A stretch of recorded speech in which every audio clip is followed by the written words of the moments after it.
a quem eu sirvo determina as minhas ações. Amém? Quem é que é da geração diante do trono? Crianças diante do trono. Quem já ouviu crianças diante do trono? Os meus filhos foram criados ouvindo essas melodias, essa adoração, a ministração da palavra através de crianças diante do trono. E era muito fofinho, porque tinha uma música da Ana Paula que cantava assim: quem é Jesus, eu preciso saber. Quem é Jesus, eu quero muito conhecer. E essa é a indagação do nosso coração, todas as vezes que nós pensamos em Jesus. Quanto mais eu conheço a Jesus, mais coisas grandiosas ele tem a me revelar. Vocês acreditam nisso? Se eu começar a perguntar aqui, eu tenho gente que tem 2 anos de conversão, tem gente que tem 10, tem gente que tem 20, tem gente que tem uma vida inteira de caminhada e história, e a palavra de Jesus, ela se renova todos os dias. Pode ser que as passagens que eu trouxer aqui hoje, você vai falar, nossa, eu já estou careca de saber, Senhor, com esta passagem. Mas o Senhor tem uma nova ótica, uma nova revelação para o seu coração nessa noite. Amém? Então feche seus olhos. Senhor, em nome de Jesus, nós continuamos, Pai, louvando e adorando a Tua presença. Eu apresento a Ti, Pai, cada uma das vidas que tem questão. Que o Senhor tome lugar, Jesus. Que o Senhor seja o centro dessa noite. Que cada palavra, Senhor, que for da minha boca, não seja através do Teu Espírito. Não deixe sair nada que venha de mim, meu Pai. Mas que o Teu Espírito Santo direcione a mensagem dessa noite. Nós louvamos a Ti porque a semente está sendo plantada e o Teu Espírito quem rega, Senhor, em nome de Jesus. Amém? Vou trazer algumas estatísticas aqui para vocês. Ontem a gente estava aqui na membresia, né, no Raízes, e o pastor Robert falou sobre a quantidade de cristãos que tem no Brasil. E eu fiquei matando aqui, eu vi assim, gente. Não é possível. 186 milhões de cristãos no Brasil. É muita gente. Aí eu falei, não, vamos um pouquinho mais a fundo. O que isso quer dizer? 110 mil igrejas evangélicas no Brasil. 7 igrejas evangélicas novas são abertas todos os dias. Sem noção? É muita coisa. Somos com uma multidão de cristãos que deveríamos estar sob o mesmo propósito. Mas se eu falar para você conhece algum cristão no seu trabalho? Todo mundo tem algum cristão lá no trabalho. Mas você já pensou em alguma coisa que ele fez com que desmerecesse o evangelho? Quando ele diz que é cristão, as atitudes dele mostram o contrário. Quantas vezes nós estamos nesse lugar? E isso é muito sério. Se nós entendêssemos o potencial que a gente carrega de fazer parte desses 186 milhões de adoradores de um Cristo, de um Deus vivo, nós iríamos nos mover de uma forma diferente. E o Senhor nos chama para essa responsabilidade hoje, amém? Quem está disposto aí? Abram comigo lá em João 9, do 1 ao 12. João 9, do 1 ao 12.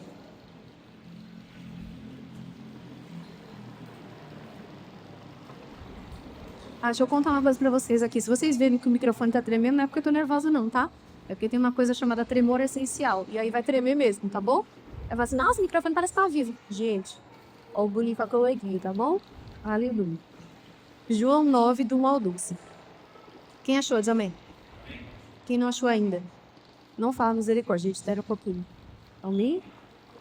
Vamos lá. E passando Jesus, viu um homem cego de nascença. E os seus discípulos lhe perguntaram, dizendo, Rabi, quem pecou? Este ou os seus pais para que nascesse cego?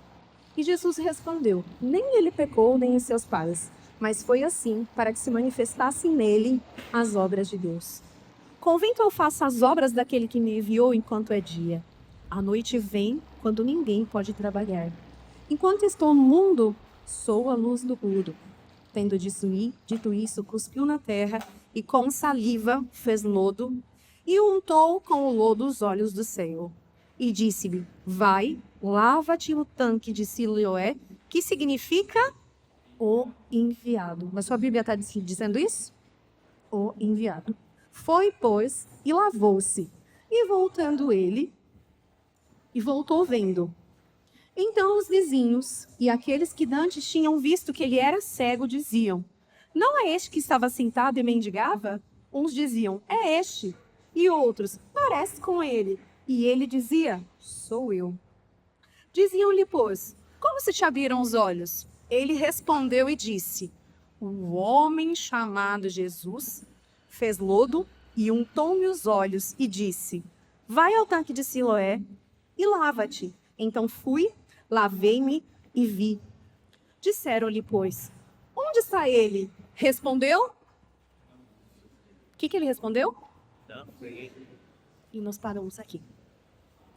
Quantas vezes nós estamos clamando para que algo aconteça nas nossas vidas? Nós temos uma necessidade, seja em qualquer área da vida. E nós esperamos que isso mude. Seja a criação de um filho, seja uma porta de trabalho, seja o programa do seu relacionamento. Independente de qual seja a esfera, nós esperamos que esse milagre aconteça. E quando, de repente, sabe, de repente, Deus?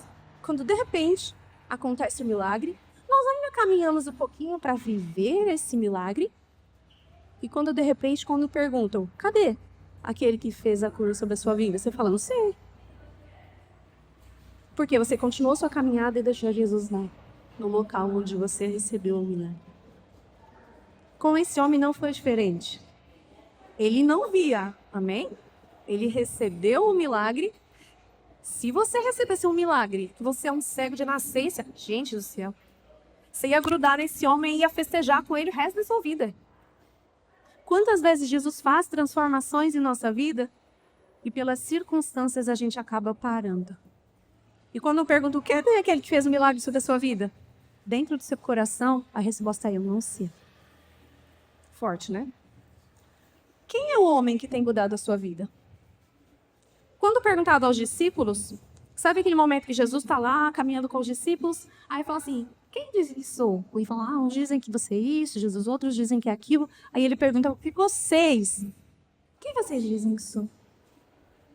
E o que Pedro responde? Tu és o Cristo. Tu és o Cristo, Filho do Deus vivo. Tu és o Cristo. Pedro teve a revelação.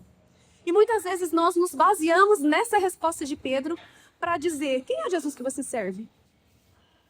O Cristo, o Filho dos Deus vivos.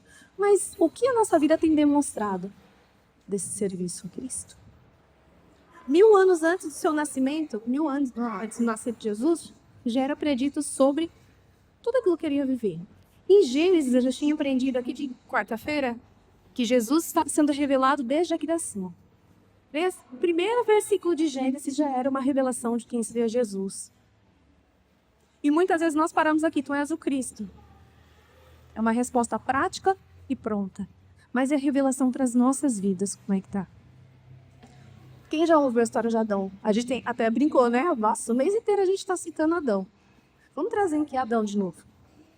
Adão foi o primeiro homem, né? Através de Adão vem a nossa natureza humana, a nossa natureza caída, a nossa natureza carnal. Então, pelo primeiro Adão, todos nós tivemos a nossa natureza caída, amém? Jesus vem como segundo Adão para reescrever essa história. Você acredita nisso? Só que Jesus, como segundo Adão, você precisa escolher ter a sua natureza renovada. A natureza adâmica, você já nasce com ela. Agora, a natureza que vem em Jesus, você precisa se posicionar para viver. Amém? As igrejas não precisam de um padrão físico. Antigamente, eu estava brincando hoje, né, Lô? A gente desceu do carro, suando, morrendo, escorrer. Aí a gente viu o irmãozinho passando de terno e gravata. Eu falei, Jesus, obrigada. Obrigada porque hoje a gente não precisa mais entender esse padrão. Eu tenho que estar de longo, eu tenho que estar de terno e gravata, num calor de 80 graus, para poder te durar. Porque eu vou com o meu coração queimando para a presença de Deus. Então, o Senhor levanta uma geração. Olha para as pessoas que estão aí do seu lado. Você está de regata, de bermuda hoje. Gente, é uma libertação sobre as nossas vidas, não é? É a quebra de padrões. Eu lembro quando a gente morou em Alagoas, a gente ficou em missão do falhando. A gente ficou em missão 2 anos lá em Prió. E a gente foi alocado numa igreja quadrangular, num calor de 800 graus. Todo mundo alinhado, pastor de gramatinha com punho fechado. Chega a gente lá. Esses pastores arregaçados de São Paulo, acho que pode vir aqui de camiseta para pregar. Aí você fica, como assim? Então, são padrões que nós viemos quebrando em santidade, né, com a renovação da mente, mas que também se perdeu muita coisa dessa estrutura do tradicional. O pessoal do tradicional estava errado? Não. Eles eram trajados fisicamente, mas eles também tinham um coração que queimava. E hoje, acaba que a gente entra numa geração de juventude e que leva a igreja como esporte, que não tem responsabilidade com a presença. Acaba não tendo a responsabilidade pessoal do sacerdócio de acender o seu fogo, de manter o seu fogo aceso. Acaba dependendo de uma ministração, seja lá um podcast, que fala no meu coração, que fala aquilo que agrada o meu coração. O evangelho não é conforto, né? O evangelho é confronto. Se está muito confortável, é porque alguma coisa está errada. O Senhor veio para nos moldar a cada dia mais para a presença de Jesus, para ser mais parecido com Ele. Antigamente, saia, sem tatuagem, não podia fazer academia, que era coisa de diabo. Igreja todo dia, não batia palma, não podia usar brinco. Era um padrão físico de quem era ou não servo de Deus. Amém? Hoje, nós temos mais prudência nas nossas atitudes. Amém? Vamos ser profético?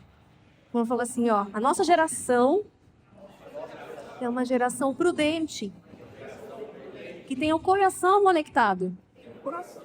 Amém? Atitudes parecidas, obrigada. Atitudes parecidas com a de Jesus na nossa vida ordinária. Antes a gente fazia aquele mover desesperado. Eu sou parte dessa igreja, tá, gente? Tenho 20 anos de conversão. Eu sei que é um pouco arruga que não fala isso, mas é isso, tá? Então eu peguei ainda esse mover da igreja que a gente fazia de tudo para trazer as pessoas para o templo. Mas eu não tinha um comprometimento de levar Jesus para a vida delas, lá no meu trabalho, lá na minha família. A nossa vida religiosa fazia com que a gente estivesse todos os dias na igreja. E só ia ser salvo que viesse comigo para o culto.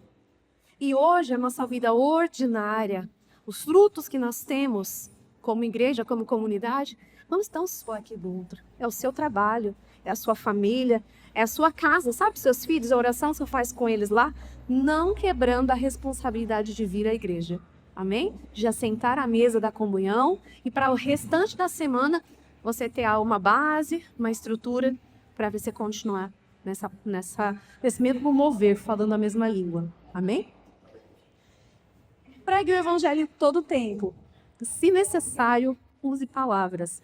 Francisco de Assis, católico. Que as nossas atitudes gritem Jesus.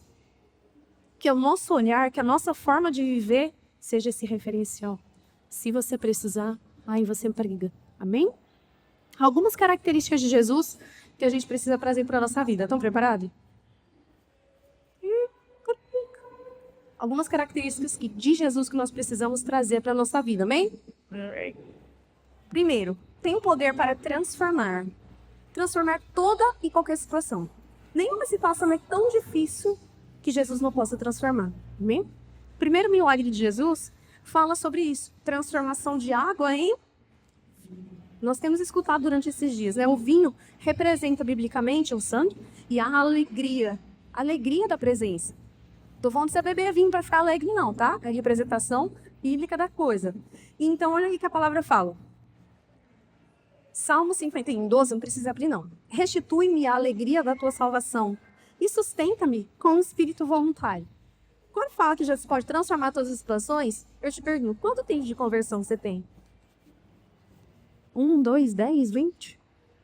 E com o passar do tempo, a gente conhece, a gente prova, a gente vive intensamente e a gente cansa.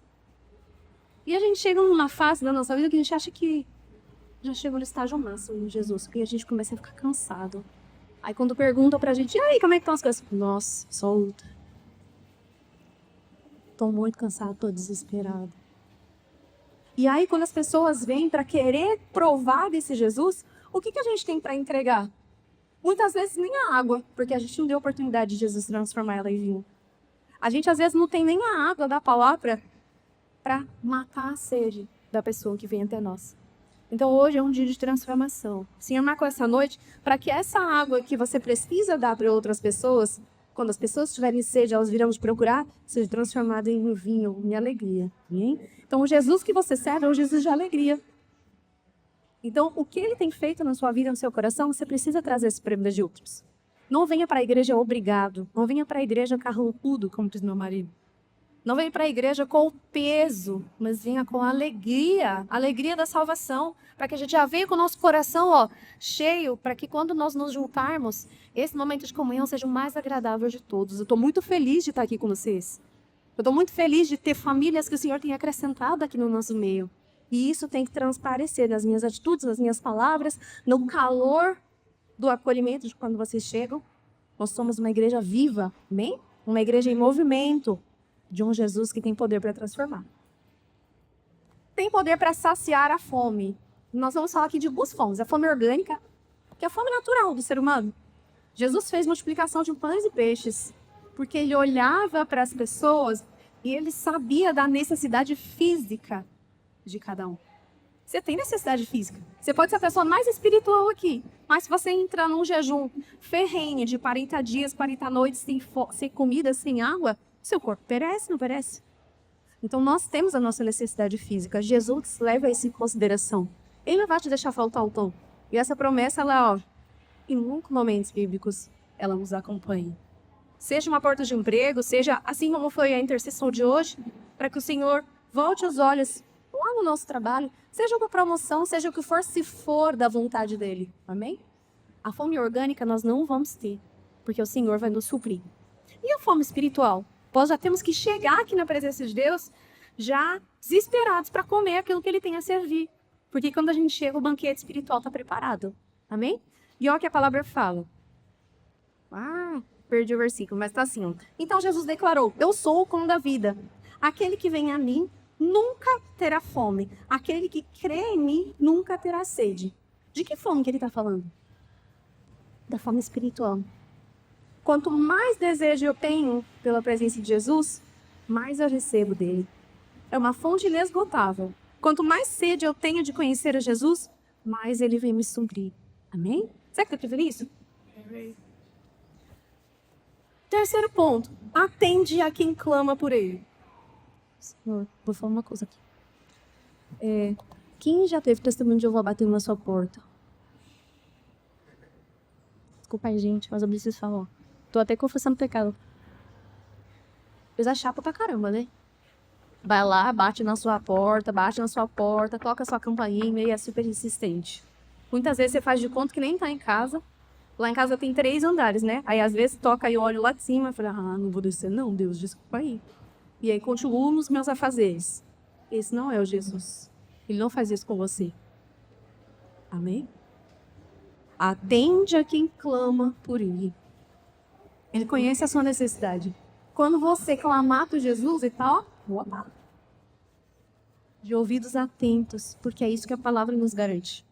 Os ouvidos dele estão atentos ao nosso clamor. E será que nós temos clamado?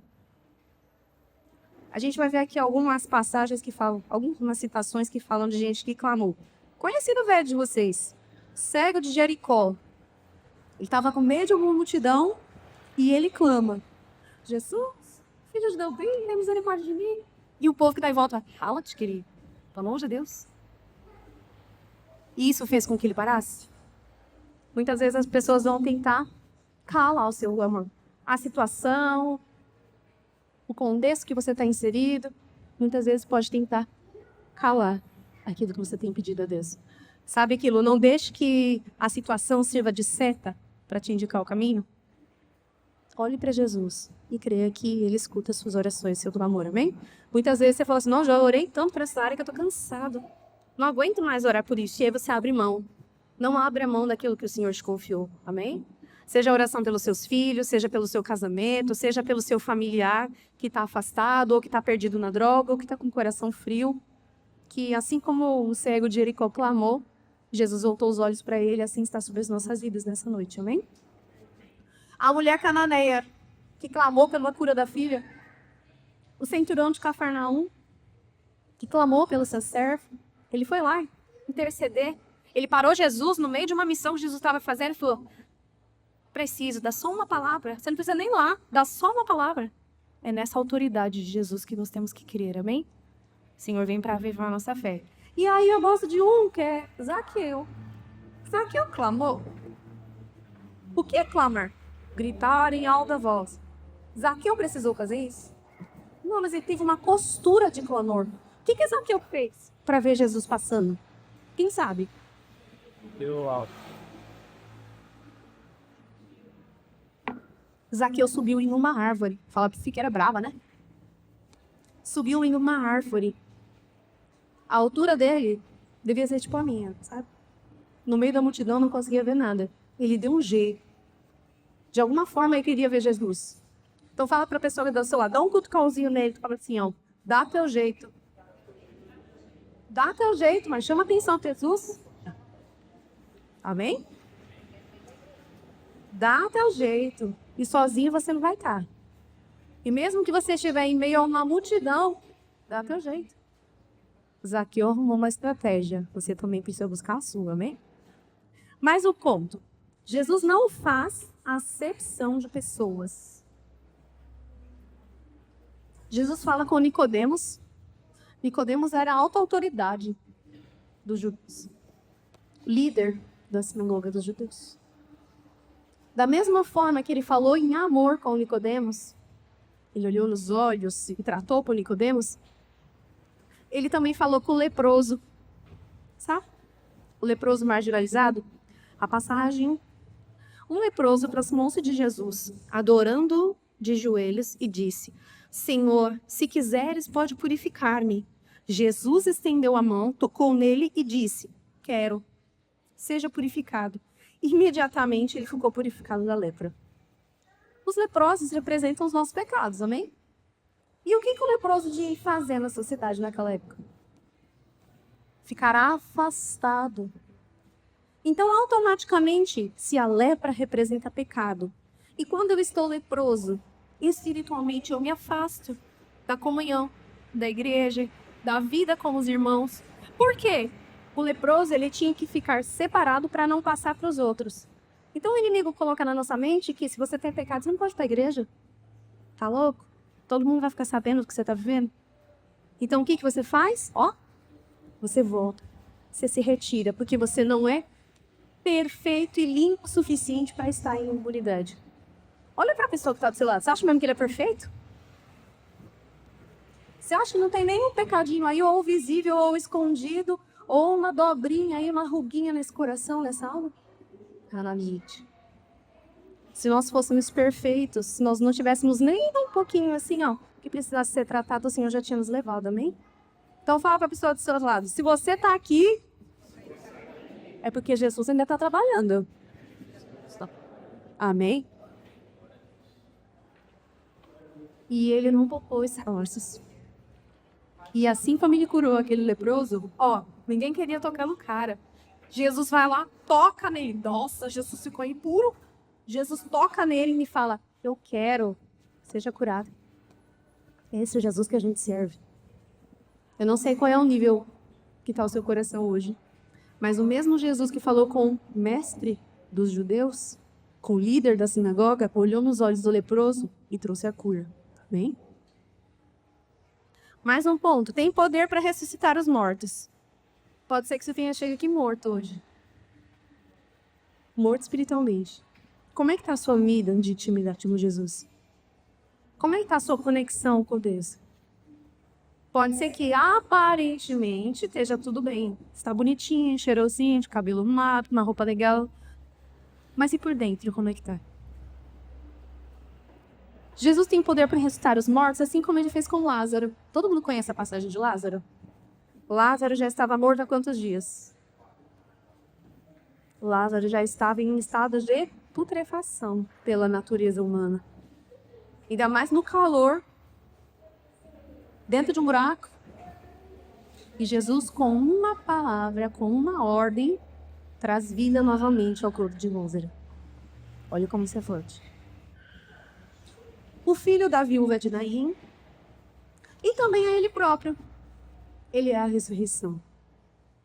Jesus passa o tempo morto no seu corpo físico e vem para resgatar as chamas e traz sobre nós a vida. Quer poder maior que esse? Ele é a própria ressurreição. Jesus confirmou seu poder sobre a morte. A palavra diz assim: o anjo disse às mulheres, não tenham medo. Sei que vocês estão procurando Jesus que foi crucificado. Ele não está aqui. ressuscitou como tinha dito. Venham ver o lugar onde ele jazia. Ressuscitou como tinha dito. Ele já tinha avisado. E quando ele foi, ele deixou uma mensagem sobre as nossas vidas. Eu vou, mas eu estou preparando o lugar para cada um de vocês.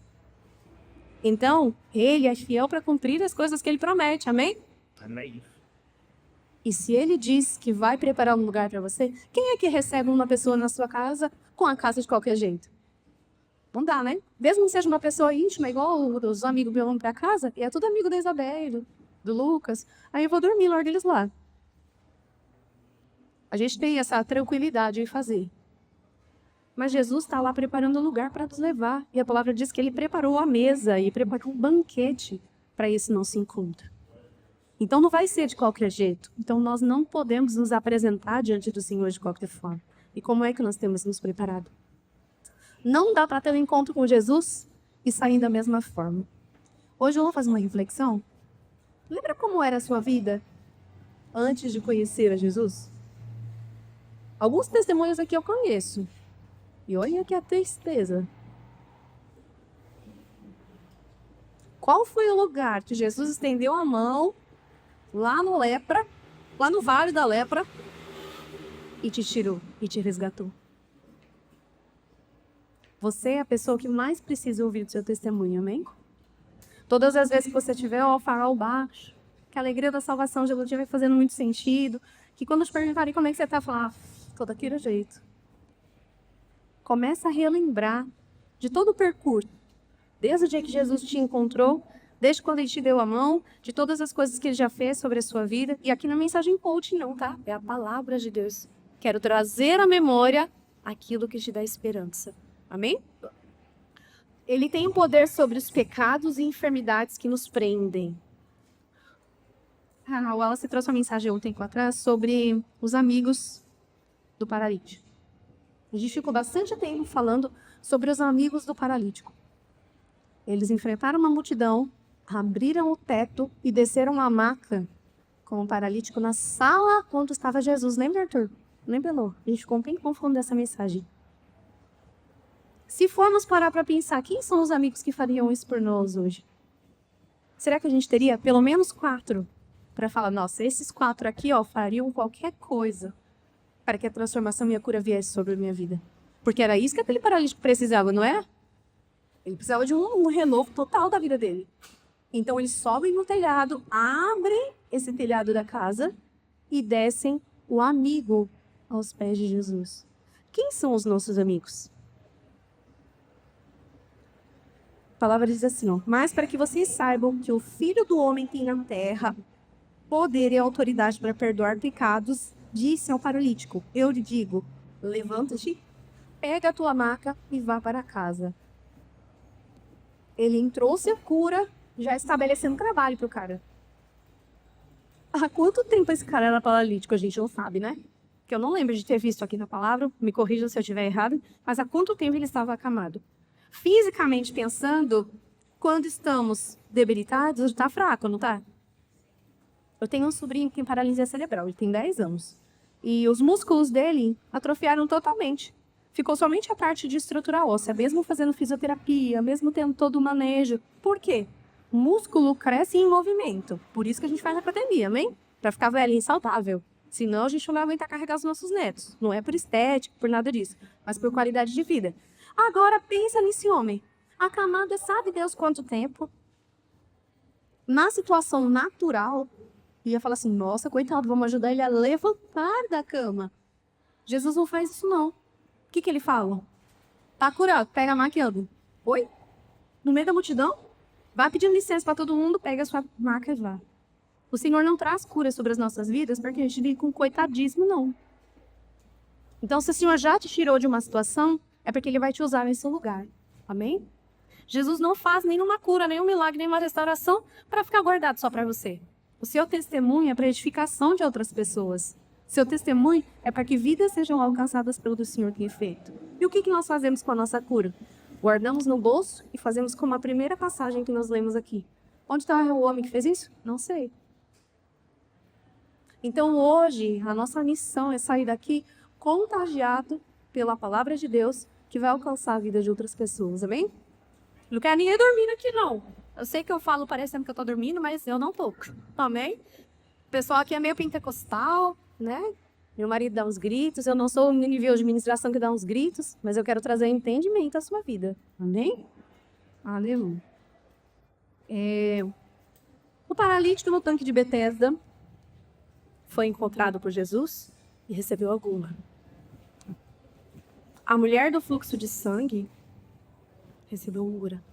A mulher adúltera recebeu perdão e cura. Porque se quer uma cura maior do que essa, você olhar nos olhos de Jesus e ele falar, vá e não peques mais, ele tem feito isso com a gente. Quem lembra aqui do paralítico no tanque de Betesda? O coitadismo tinha tomado conta dele, né? A palavra fala que quando chega Jesus lá, caminhando, olha para a situação dele, olha para aquele monte de paralítico que volta do tanque, aí fala assim, o que aconteceu? Você ainda não foi curado? É que eu não tenho ninguém que faça esse movimento de sair daqui quando as águas começam a se agitar. Alguém sempre entra na minha frente e recebe a cura, porque as águas se agitavam e quem entrasse primeiro era curado. Então, muitas vezes a nossa vida está desse jeito. A gente já está conformado com algumas coisas. Quem aí está nessa situação? Não precisa levantar a mão, não. Algumas situações que você olha e você fala assim, vamos pular essa parte, deixa para a próxima. Dessa vez não rolou, da passada também não, então não vai ter uma próxima. A gente entra nessa zona de conforto, assim como o paralítico. E aí o que Jesus fala para ele? Vai, para curar. E nós estamos nessa mesma estrutura hoje. Quando nós nos colocamos para sair dessa zona de conforto, caminhar com Jesus, a gente tem que entender que vai da nossa parte também. Viu que em todas as situações aqui, exigiu esforço? O paralítico precisou do esforço, o telhado precisou ser aberto pelos amigos, mas quem precisou carregar a maca não foram os amigos, não. Foi o próprio que foi curado. A mulher do fluxo de sangue, a palavra fala que ela teve que romper a multidão e na ousadia tocar em Jesus. A mulher com fluxo de sangue, na época de período menstrual, poderia estar no meio da comunidade? Não, não poderia. Assim como o leproso, ela também estava afastada. E ela teve essa ousadia de estar no meio da multidão, em silêncio, e tocar em Jesus. Se ela não tivesse essa ousadia, ela não teria sido curada. Amém? Porque dele saiu virtude, quando ela se posicionou. E a mulher adúltera, que aqui eu citei, ela representa eu e você em algum momento da vida. Ai, nossa, mas eu nunca adulterei. Será? Quais são os altares que nós temos levantado no nosso coração? Muitas vezes a gente coloca outras prioridades, outros altares, oferece outros tipos de sacrifício que não são direcionados para Jesus. Nossa, mas eu não sou da Umbanda, não estou oferecendo sacrifício. Então, tudo aquilo que a gente coloca como prioridade, tudo aquilo que a gente coloca acima de Jesus, são sacrifícios em outros altares. Pode ser que hoje, seu esforço seja lá na sua escola, isso é a sua prioridade.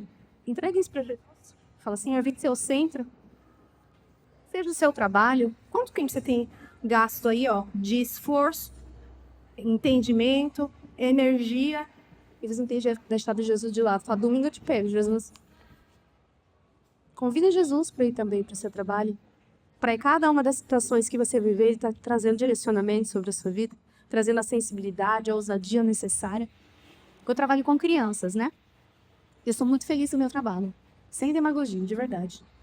Porque até nos dias que eu tô... Sabe aquele dia que você tá meio cabistal, sem energia? Faz parte do ser humano.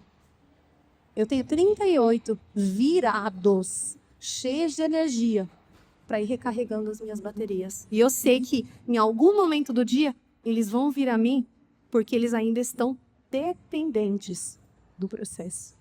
Sabe quando a palavra fala que nós devemos ter o nosso coração como de criança? A criança confia no adulto. A criança, por mais que seja um adulto uma bagaceira, sabe? Pode ser que seu pai ou sua mãe tenha sido esse adulto bagaceira, que não foi referência para você, que falhou em alguma parte do processo, mas você, com seu olhar de criança, você ainda olhava e admirava. Você, num momento de dor, de medo, de tristeza, você buscava refúgio nesse adulto. Então, quando a palavra fala o coração como de criança, é para buscar a Jesus nessa mesma intensidade. Isso é muito assemelhante. Que nós possamos ser para as nossas crianças o referencial que nós buscamos quando nós éramos crianças. Que nós possamos ser a representação de Jesus para as nossas crianças, da mesma forma que Jesus trata o nosso coração. Com amor, com cautela, com paciência, mas também com direcionamento. Quem tem filho que levanta a mão? Os filhos, eles testam os nossos limites em todos os sentidos. Sabe quando a palavra fala que o Senhor é um bom pai? Você também é esse filho que testa a paciência do Senhor em todos os sentidos, acredita? Eu passei por diversas fases com os meus filhos. Tenho 3. Tive 4 gestações, tenho 3 filhos. Isabelle vai fazer 20 anos. E isso não facilita o meu trabalho, né? Cada fase tem a sua intensidade. Cada fase tem os seus desafios. Não pense que porque você tem muito tempo de conversão, você não dá trabalho para o pai da mesma forma que os que se converteram agora. Sabe aquelas perguntas bestas de novo convertido? E você fica pensando, meu Deus, tem que ter paciência para lidar com os novos convertidos. É como se fosse uma criança com sede de conhecimento querendo descobrir o mundo. A fase dos 2, 3 anos, que é um liquidificador aberto. Sabe? Que está testando todos os limites. Muitas vezes esses somos nós, diante da presença de Deus. Então, que essa consciência venha ao nosso coração, essa responsabilidade venha sobre nós. Nós falamos sobre tem poder sobre os pecados e enfermidades que nos prendem.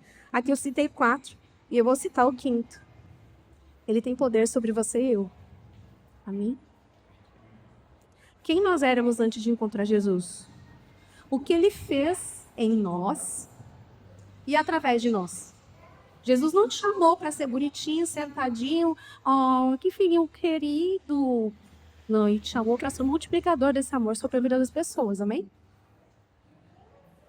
As estatísticas nos assustam, assim como eu falei lá no começo. Você tem noção? Essa quantidade de igrejas sendo aberta todos os dias? 17 igrejas são abertas no Brasil todos os dias. Se a gente for parar para calcular, tem mais igreja do que bar. Antigamente era bar, né?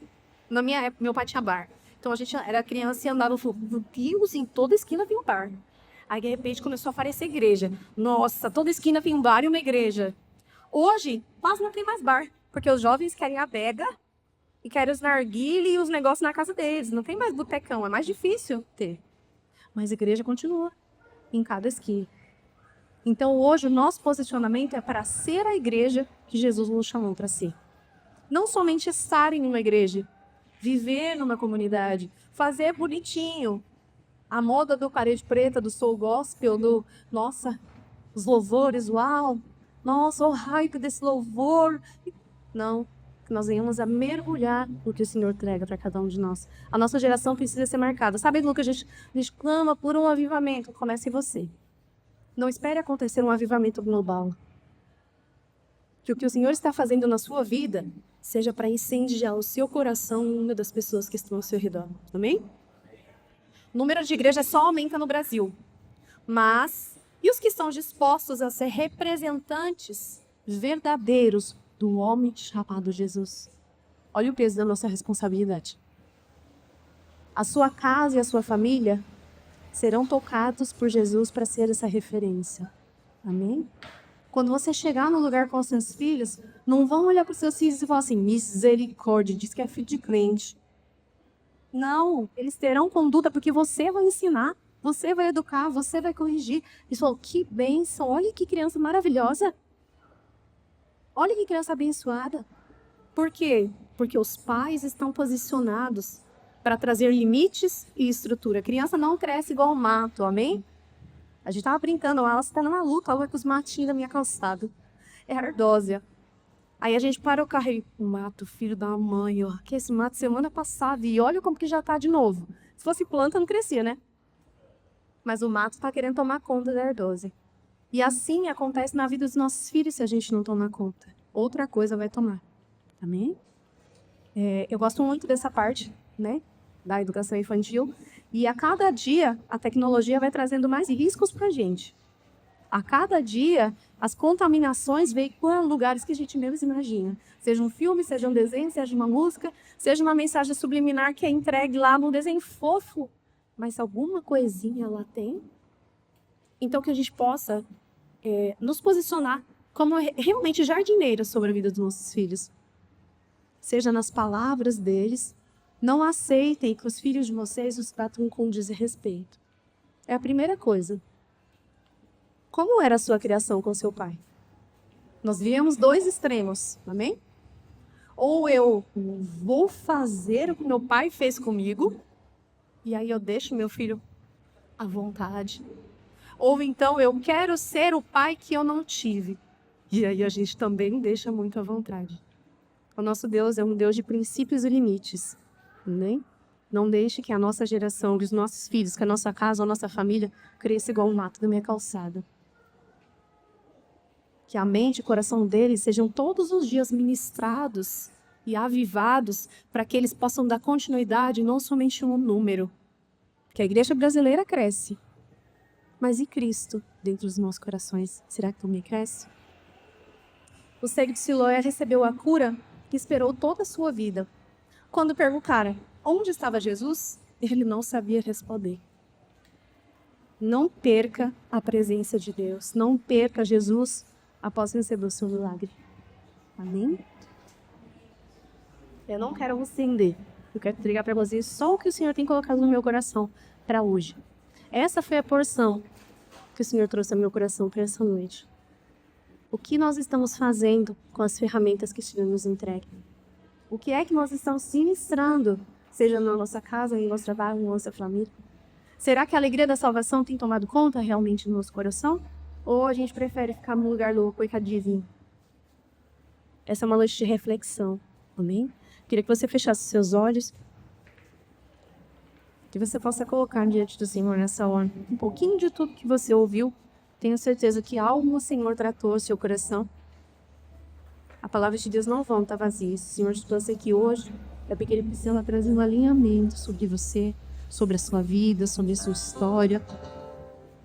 Com o seu coração aberto, a gente está na presença de Jesus, você se posicione dizendo: eu não sou uma estatística, Jesus. Eu quero queimar por ti. Eu quero viver especialmente o Senhor me chamou